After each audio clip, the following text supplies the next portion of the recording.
크로노스의 궁전에는 이상한 침묵이 먼저 내려앉았습니다. 아이가 태어나는 순간이면 보통 집안에는 울음소리와 숨가쁜 기쁨이 퍼집니다. 그런데 이 집에서는 새 생명의 울음이 오래 머물지 못했습니다. 왕좌에 앉은 아버지가 그 소리를 두려워했기 때문입니다. 크로노스는 이미 한 번 아버지를 무너뜨린 신이었습니다. 그는 우라노스가 자식들을 눌렀던 일을 알고 있었고 그 폭력 끝에 자신이 권력을 잡았다는 사실도 알고 있었습니다. 그래서 예언이 그의 귀에 들어왔을 때 그것은 먼 이야기가 아니라 자기 안쪽에서 들려오는 메아리처럼 느껴졌을지 모릅니다. 예언은 단순했습니다. 크로노스도 언젠가 자기 자식에게 쓰러질 것이라는 말이었습니다. 왕좌를 가진 사람에게 이보다 더 차가운 문장은 많지 않습니다. 권력은 바깥의 적보다 가까운 곳에서 자라는 가능성을 더 두려워할 때가 있습니다.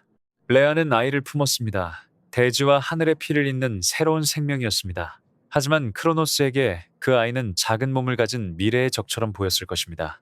아직 걷지도 못하고 말하지도 못하는 존재가 그의 머릿속에서는 벌써 왕좌를 흔드는 그림자가 되었습니다. 첫 아이가 태어났을 때 레아는 어머니가 됩니다.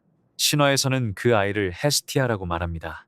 집의 불, 식탁의 온기, 머무는 자리를 지키는 힘이 될 존재였습니다. 그러나 크로노스는 그 따뜻한 이름을 기다려주지 않았습니다. 그는 아이를 삼켰습니다. 이 장면은 잔혹하지만 너무 노골적으로 상상할 필요는 없습니다. 더 무서운 것은 피해 장면보다 그 결정의 차가움입니다. 아버지가 자기 두려움을 없애기 위해 막 태어난 생명을 자기 안으로 감추어버린 것입니다.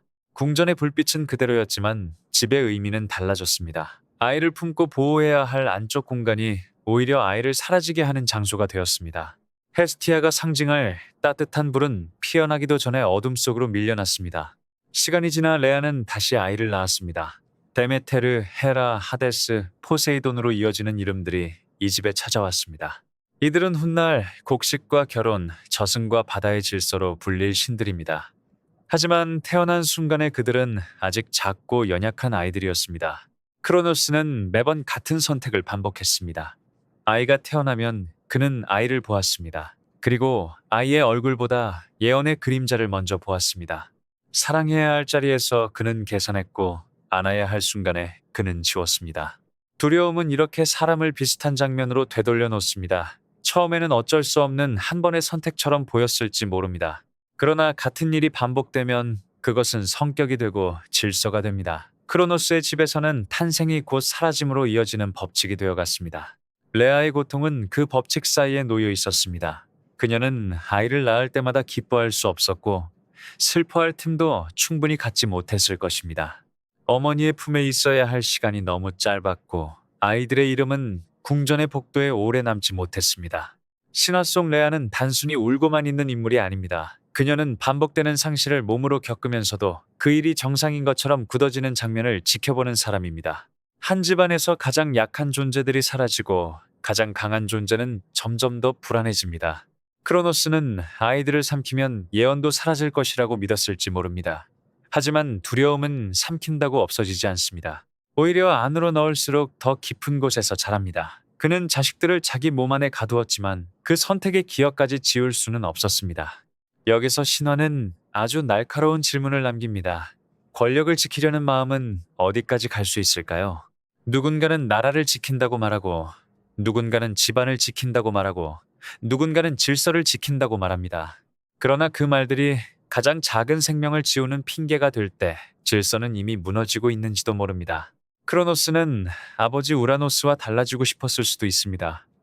그는 하늘에 놀린 자식의 자리에서 출발했습니다. 그러나 권력을 잡은 뒤에는 자신도 똑같이 자식들을 가두는 존재가 되었습니다. 폭력을 당한 기억이 언제나 사람을 더 너그럽게 만드는 것은 아닙니다. 오히려 어떤 기억은 잘못 다루면 같은 폭력의 모양으로 돌아옵니다. 크로노스는 아버지를 두려워했던 자식이었고 이제는 자식을 두려워하는 아버지가 되었습니다.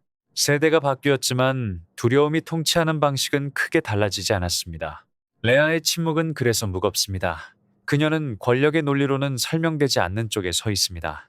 아이의 작은 손, 첫 울음, 따뜻한 숨, 잠깐 품에 안겼던 무게를 기억하는 사람입니다. 크로노스에게 아이는 예언의 위험이었지만 레아에게 아이는 이미 살아있는 존재였습니다. 궁전 바깥의 세계는 여전히 움직였습니다. 하늘은 떠 있었고 대지는 계절을 품었고 바다는 멀리서 밀려왔습니다.